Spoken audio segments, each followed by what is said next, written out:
And bring your attention to the lowest part of your spine. Where is the lowest part of your spine? What do you think of as the lowest part?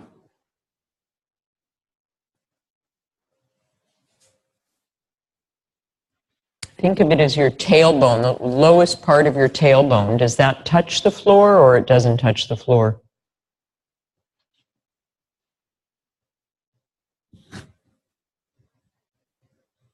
And then from there, begin to come up through your spine. You consider the sacrum as part of the spine. It once was composed of separate vertebrae, once upon a time. So come up through the middle of your sacrum and feeling the contact of that part of yourself with the floor, or if it's clear or not so clear.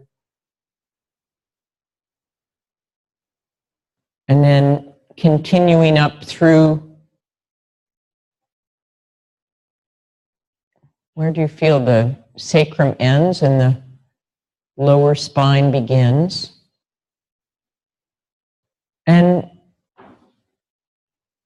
have the intention or the idea of coming up through your spine, one vertebra at a time. And you'll feel as you do that, not only which parts, which places touch the floor or come away from the floor, but you'll feel also where is it possible to actually know that you're sensing one vertebra relative to another, and where is it not so possible? Where is it easier or not so easy? And continue like that, coming up through the middle, the lower part of your middle spine, where the ribs go off to either side. And then little by little, again, sensing the different vertebra, the different kinds of pressure in different areas, where they press clearly back into the floor or come away. And then continuing like that until you come to the part of the spine, we would say maybe the lower part of the upper spine, means somewhere in between your shoulder blades. How easy is it for you to find some of those vertebrae? Where is it distinct one from the other or not distinct? And coming up through the vertebrae in between the shoulder blades like that until you come to the base of your neck. And at a certain point, the vertebrae no longer touch the floor. So what's the last point that's in contact with the floor before there's a bit of a curve for most people in the cervical spine? And how do you sense the curve behind the neck? Maybe if you feel the way your chin is relative to your sternum, that gives you some clue. If it's very close to the sternum, that's one kind of shape for the back of the neck. If it's very far away, it's another shape.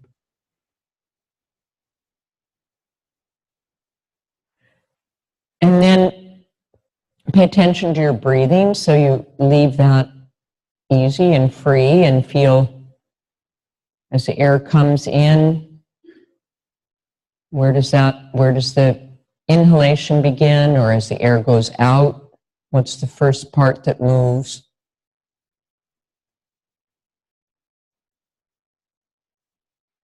And then come back to the base of your spine again, but this time think that you come up through your mind's eye, through your kinesthetic sense, through the way you listen to yourself, from the inside of your bones. So from the inside of your tailbone, how would you think about having the attention go from the inside. There's a kind of thickness to the tailbone. There's a kind of, as you come to the sacrum, there's a thickness there between the part that touches the floor and the inside. So you think of coming up through the inside of the sacrum in the middle, if you can find the middle, and then vertebra by vertebra. Now you're thinking of the vertebral bodies, which are these large bones, the inside, where we can't really touch. Usually when we think, many people, when they think of the spine, they think of the part, they can feel the protuberances behind, but think of the inside of your spine now. And whether, for each person, they'll have maybe a different ability to begin to sense through the inside of the spine or not, or imagine that you can sense it, but coming up vertebra by vertebra, having some sense of this shape inside yourself, and then coming toward the middle, the lower middle part of your back, climbing up. Is there any sense of your structure deep inside yourself? Coming up to the middle of the back, and then a little bit higher to the lower part of your upper spine, thinking of the vertebral bodies.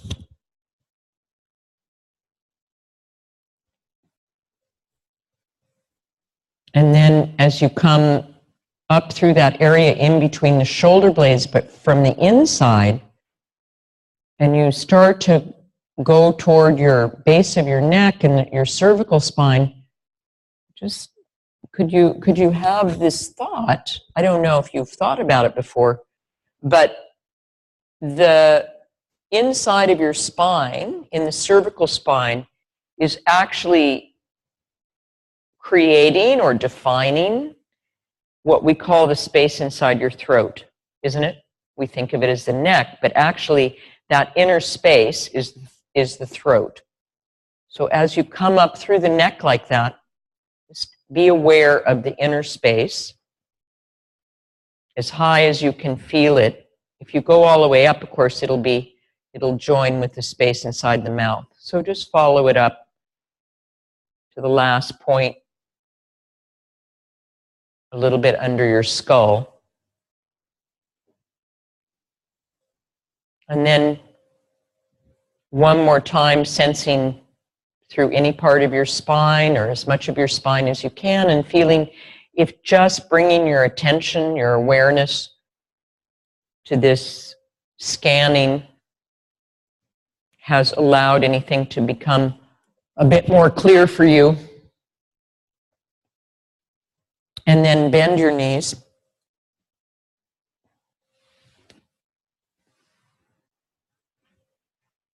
And begin to lift your lowest part of your spine away from the floor and back. Means probably the tail.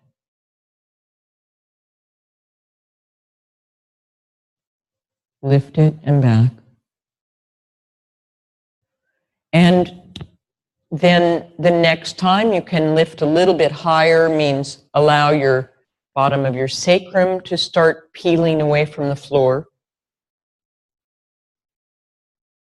Right up through the middle and coming back.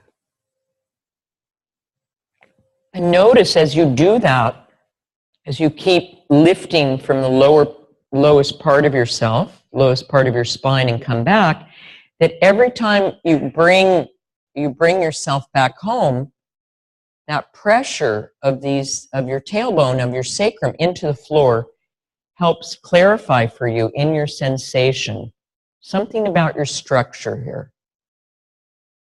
There's a lot of information in the, not just the going away from home, but in the coming back. And then little by little begin to lift the lowest part of your spine that you can find, the lowest vertebra, and back. And feel as you do that, lifting one vertebra and coming back, and then the next time, the one above it as well in sequence, means trying to differentiate the movement of one vertebra from the other. And can you do that without interfering with your breath, without squeezing your forehead or your lips? Just find the tempo that allows your breathing to remain unperturbed, and the coming back home helping you feel your structure a little bit more clearly. And then you continue like that. So the image is the spine is a chain-like movement of the spine, meaning like the links of a chain, one separating itself from the next, but each one influencing the one above or the one below. So each time you do the lifting, you go one vertebra higher, and then you return in the opposite way from which you began. So the last vertebra to leave the floor is the first one to come home. And as you do that, do you think of only the back part of your spine? Can you think also a little bit of the inside of your spine?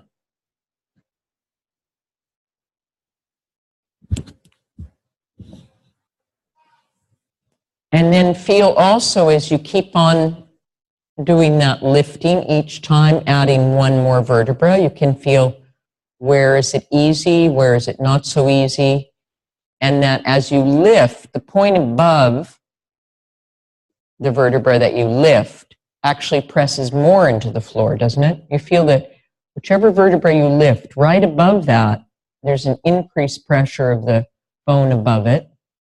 And that's also a way that you can get more information about your structure. All that pressure, and you really using the floor to help you feel yourself more in your bones, in your structure. And sometimes thinking of the back of your spine, and sometimes thinking of the inside of the spine. And little by little climbing higher. And keep on doing that. If you need to rest at some point, you can rest and come back into it. Otherwise, you continue. And notice as you do that,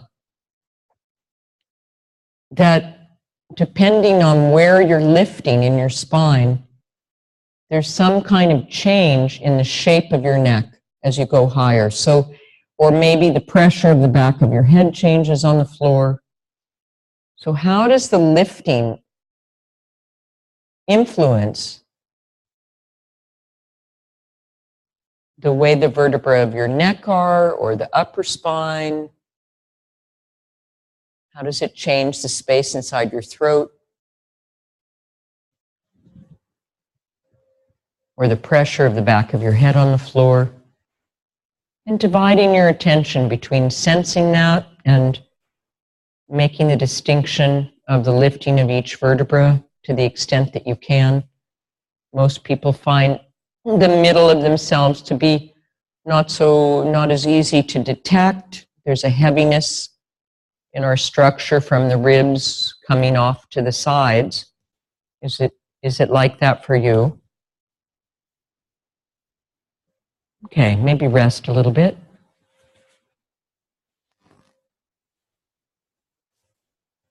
Resting like that, listen to your breathing.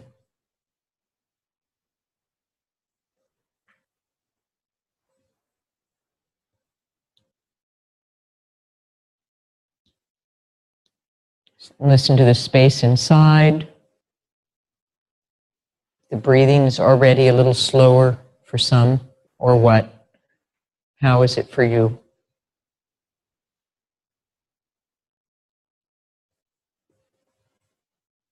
And is there something about how you're sensing your spine or the length of your spine that's lying a bit differently on the floor?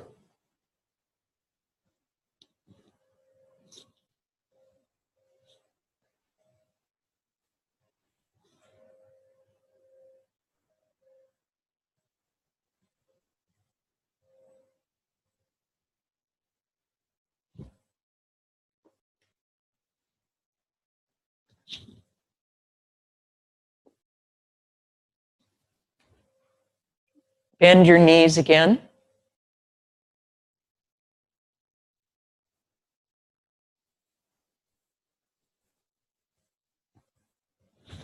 Start rolling up your spine, vertebra by vertebra.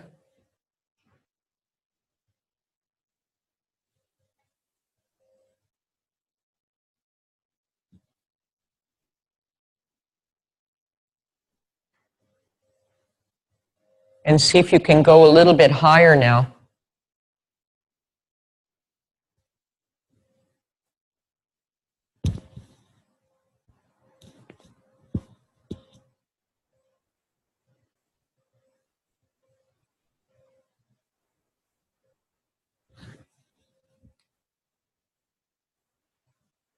And coming back home in the reverse order, so the last vertebra to lift is the first one to come back.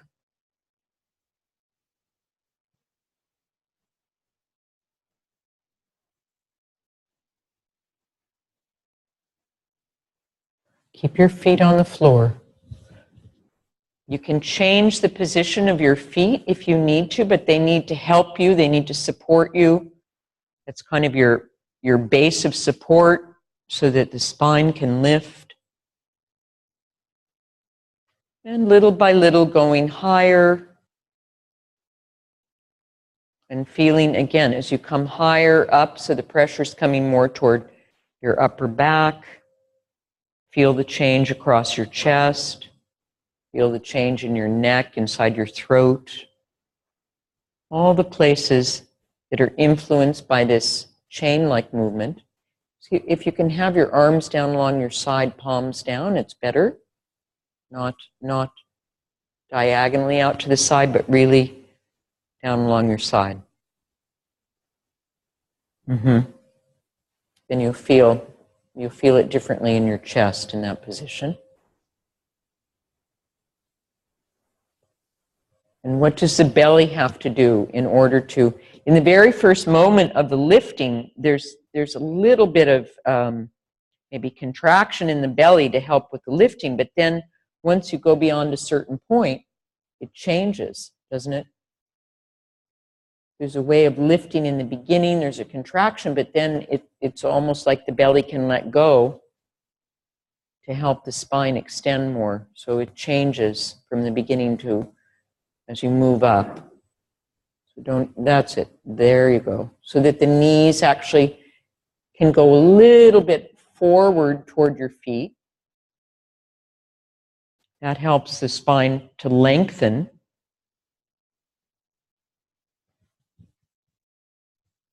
Or maybe put the lower legs somewhere different so it's easier. You might have to change where you have your lower legs. And then what you feel all across the front of your chest, your upper chest, as you go higher, to the extent that you can, find your base of support so that you can lean on your legs and change your feet if you need to as you go higher. You can do this like, if you want.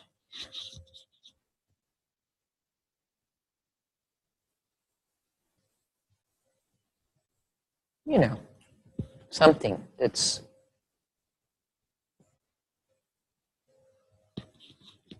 and when you come higher up, feel the space inside the throat, inside your mouth. And then rest again when you need to.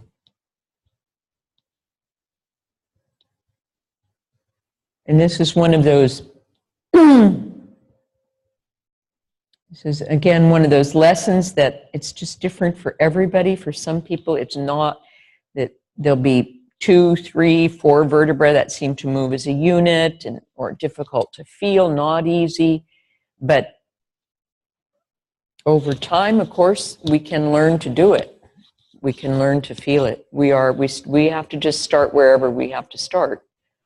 And then through time, through experience, through learning, we gain more ability to be able to sense these things. So it's just the beginning for some. Now,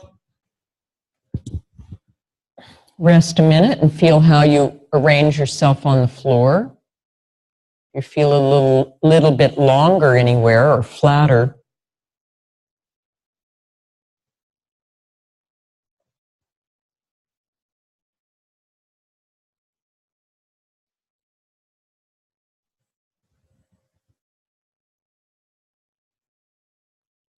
And then bend your knees again.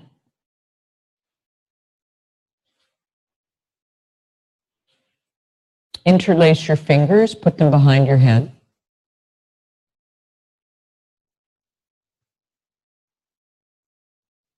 And this time, lift your chain from the top. So lift your head away from the floor, bring your elbows together, and start peeling up from the top of your chain. Means whatever that last vertebra higher up is to touch the floor, you lift that, and then the pressure goes one vertebra lower, and then you lift that vertebra. And you don't have to build it up one by one now. You can go a little bit. Of course, the upper vertebrae are much easier to peel off the floor in this situation than what we did a minute ago. But you allow your elbows to come together as you lift, and allow your sternum to go down. The lower part of your sternum kind of goes toward your diagonally downward toward the inside of the sacrum, or toward your belly. And just in your own pace, lifting the top of the chain and feeling that with each vertebra that lifts, the one below is pressed more into the floor, becomes more accessible to your ability to sense it clearer, and really as if you're turning up the lens of a microscope to try to see more clearly your structure from behind or from inside, or changing whether you think of the back part or the inside part.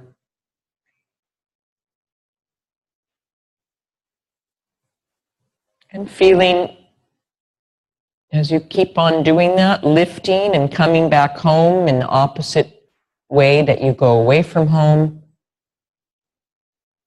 that the middle of yourself is pressing more and more into the floor. Try to sense those vertebrae, see if you can feel them more clearly. The elbows are moving continuously toward each other.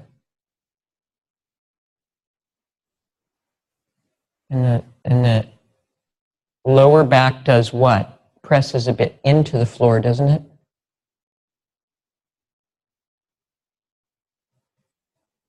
And which are the vertebrae that are easier to move or differentiate in this upper part of yourself?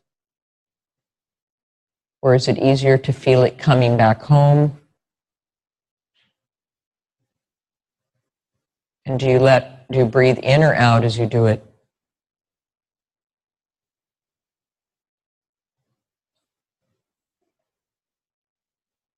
Okay, rest a little bit again.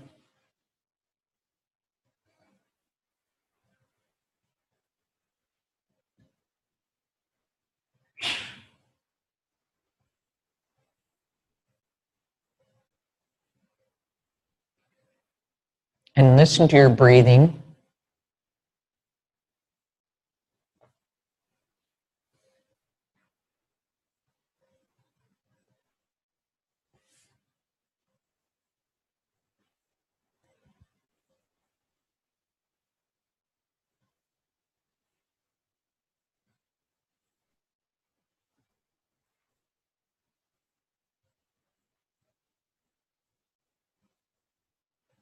And if there's anything different in the way when the air comes in, where you feel the movement as the air comes in, or as the air comes out, where you feel the movement, what yields to the movement of the breath.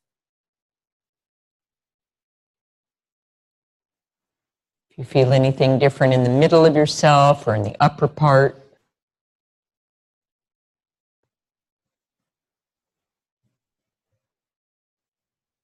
And bend your knees again.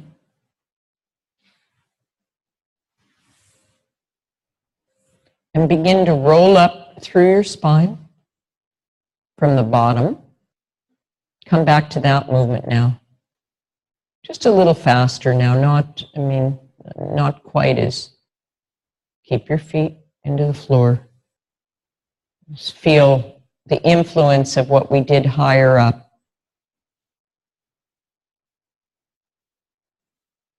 Peeling up from the top part, working the flexors like that. If it changes the way you're able to activate the muscles from behind, or if you feel someplace a bit lighter, you can change where your feet are as you get higher up if you need to. Just feel where is it maybe a little bit easier, a little bit lighter or clearer. Don't lift your toes.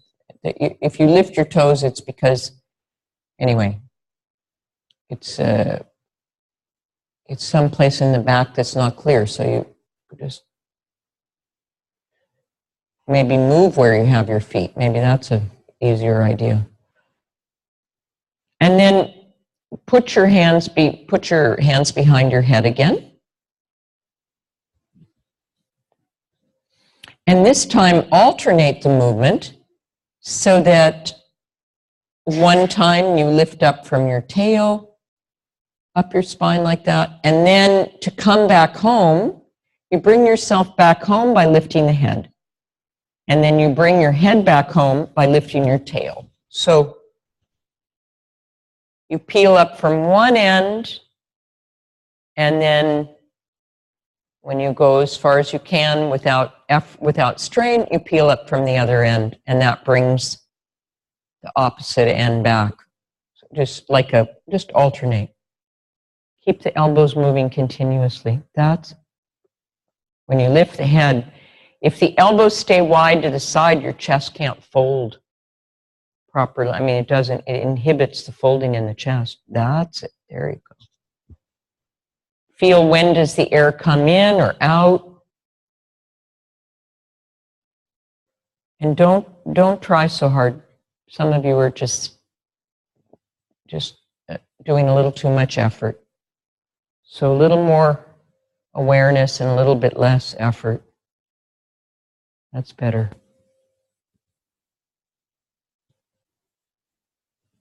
Just to get to know something about yourself that we never had time to find out about, but we have the time now. Just feel when does the air come out? Not that you do it, but just this natural rhythm of when the air comes in or out. And this all the time, this change of pressure of the back parts of yourself on the floor, help you feel some new place in yourself that normally eludes your awareness. Where is it? See if you can have your feet a little closer to your buttocks if you can. See there, you have more support, don't you? Yeah. Elbows continuously coming together. Take the strain out of the face, out of the tongue, out of the jaw. You go back home and the elbows open out to the side. When you come back, when you put the head back on the floor, let your elbows open all the way out to the side and pause a few seconds before you start it again, the movement. Good. And rest again.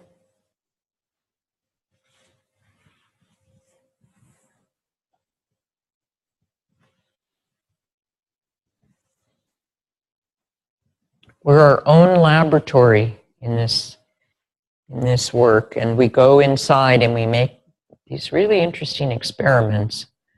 And that's a good attitude, a kind of experimental attitude, which is different than trying to achieve it, as we know, as we've heard time and time again.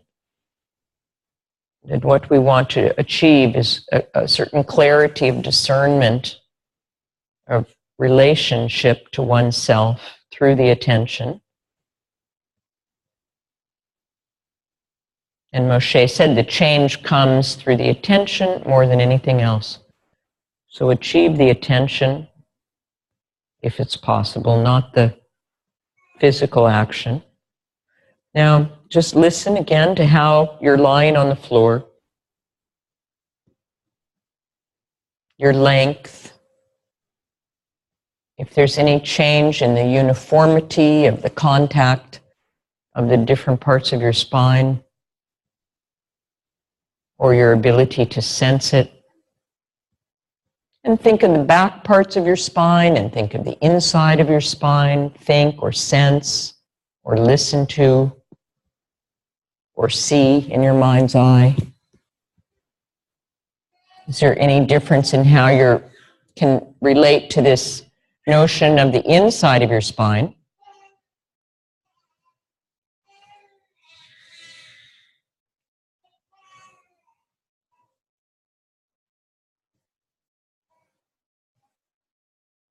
I guess we shouldn't ask her to suppress the noise of her child, right? We just start the whole cycle all over again. All right. If the space behind the neck feels any different. And then bend your knees again. Interlace your fingers, put them behind your head. And this time, lift your head, bring your elbows together, peel up where you can peel up and stay there. Stay with your head lifted. And then lift, so you stay with the head lifted, away from the floor. Stay there, with the middle of your back pressing into the floor. And then lift your knees in the air and bring them a little, not touching the elbows, but just bring them, I don't know, maybe how many centimeters away, I'm not sure, 10 centimeters or 7 centimeters, and stay like that. So your elbows are in the air and your knees are in the air, and you put a stick in between your right leg and your right knee, your left leg and your left knee, and you keep those sticks. You can put some glue on the end of each stick so that the knees and the elbows are going to stay. You're going to rock now over that middle part of your back. We say the unknown zone, those middle vertebrae, which are so not clear for most people in their functioning. And you rock back and forth, breathing free over those middle vertebra of your back without the sticks falling out. So it has to stay equidistant, breathing free. Some of you are moving more with one part, some of you are losing your sticks. You're losing some of you lose the sticks because you do more movement in the upper back than and the lower back doesn't manage to get off the floor at all. So that's better. Yeah. Maybe momentum wasn't such a good idea. Okay. Huh. It's a big contraction in the flexors, right? So it might help if you let your sternums go down in the lifting of the head. All right. Well, rest a minute. First approximation. Some people manage to keep their sticks from falling out, others not so much, but just rest a minute.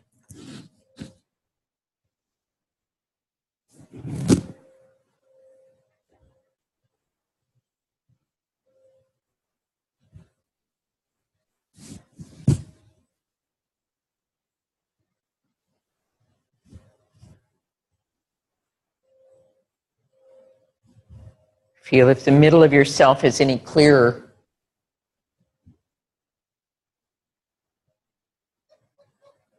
Have another bend the knees one more time. Don't try to make it such a big movement.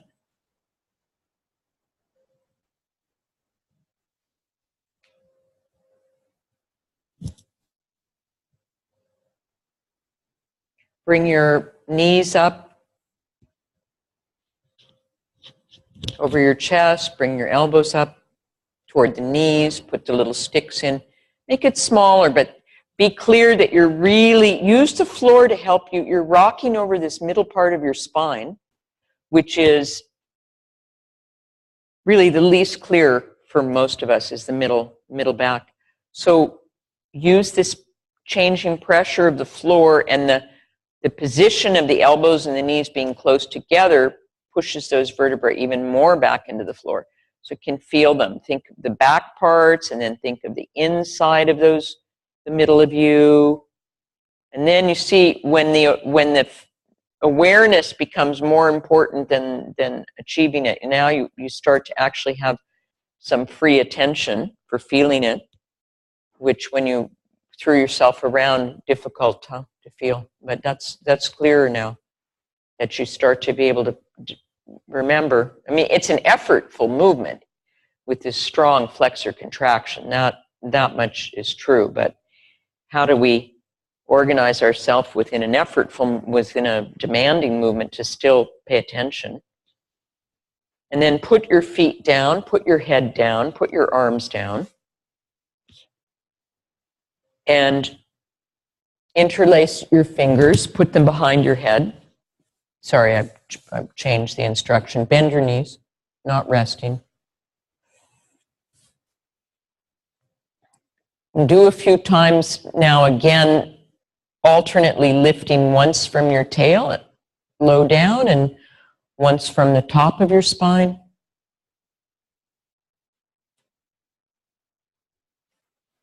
With the feet on the ground, though. Yeah. The previous variation.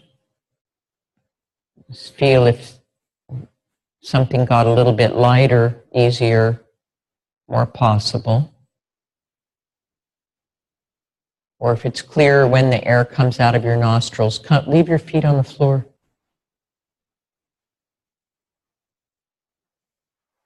Where do you feel yourself more clearly? Elbows continuously coming together.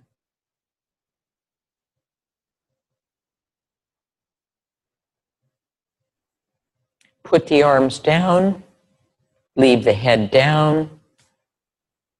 All right, get rest for a second. You keep interpreting my instructions as rest, so that tells me something. Just rest.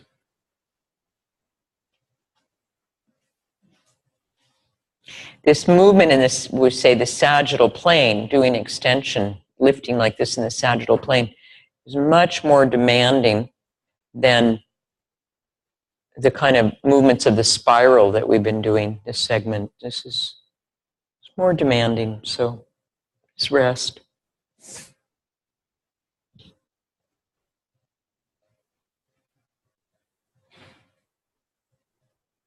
Where are you flatter or clearer or more uniform?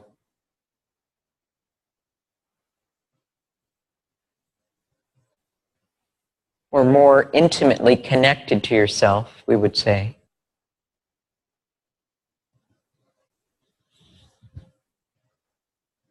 And bend your knees again.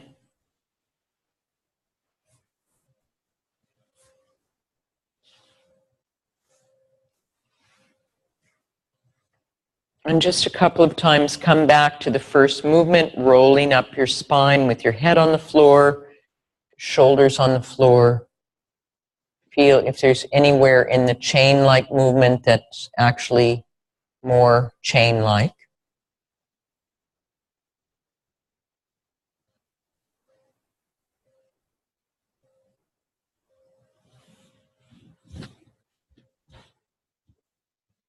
Alternating between thinking of the inside of your spine or thinking of the back of your spine.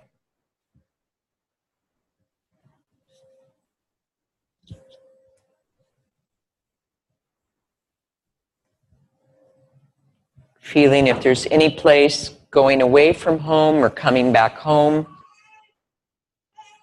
where there's some new possibility of differentiation of one vertebra relative to the other.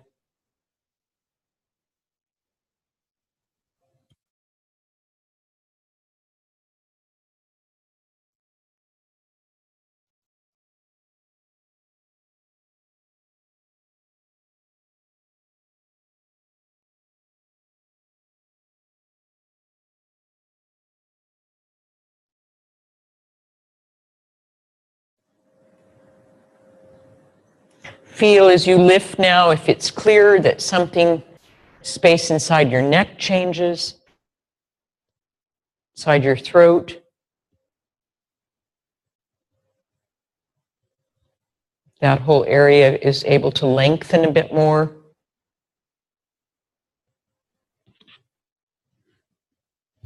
If the attention is able to penetrate.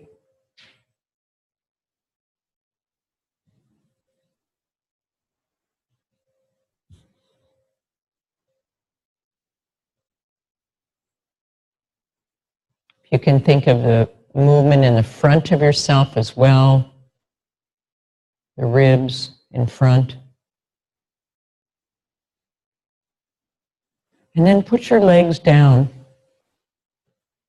And if you need more time, you can have it. But otherwise, put your legs down.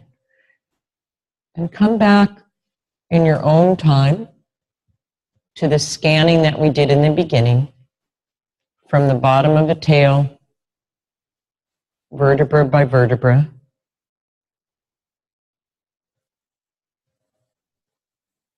One time or two times from the back of the spine, and then do it one or two times, trying to find the inside of your bones, sensing, imagining, however you go about it, thinking about the front of your spine, front of your tailbone or sacrum or vertebral bodies.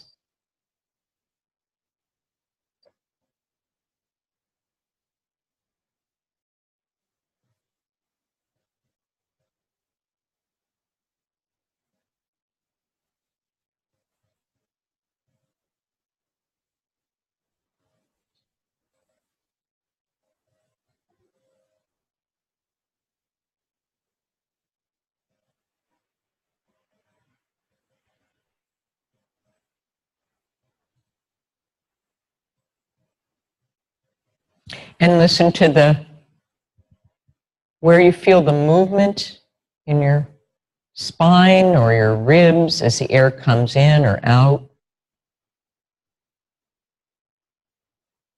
Or if the exhalation feels longer or the inhalation feels longer, but not because you did it, but rather because you did some kind of reorganization where you took away some of the things that interfere with the air coming in and out.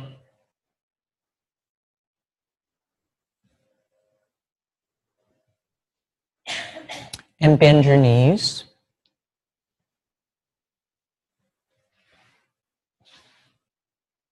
Come up to sitting.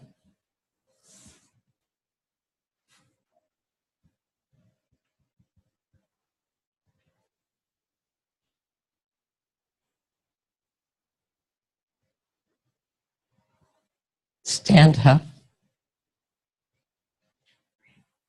So before we walk around, just quietly, you just have to smile when you see this fabulous home that the new one is living in right now. I don't know what the new one's name is, but you don't crowd around. But Archie, I love his home. It's fabulous. Just gotta smile, huh? God, if I'd grown up in a place like that, can't imagine. All right, walk around. Feel where the top of your head is in space, like we did at the end yesterday. If you have more sense of a space above yourself, where you feel more support in your bones.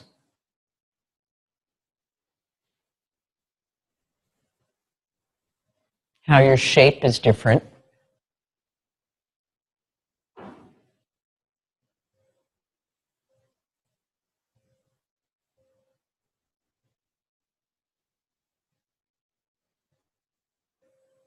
How you feel in your breathing, in your face, in your spine,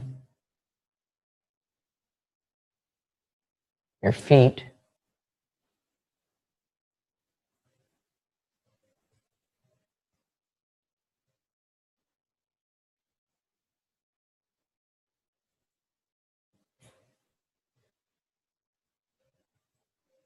Good. And we'll take 15 and we'll come back and continue.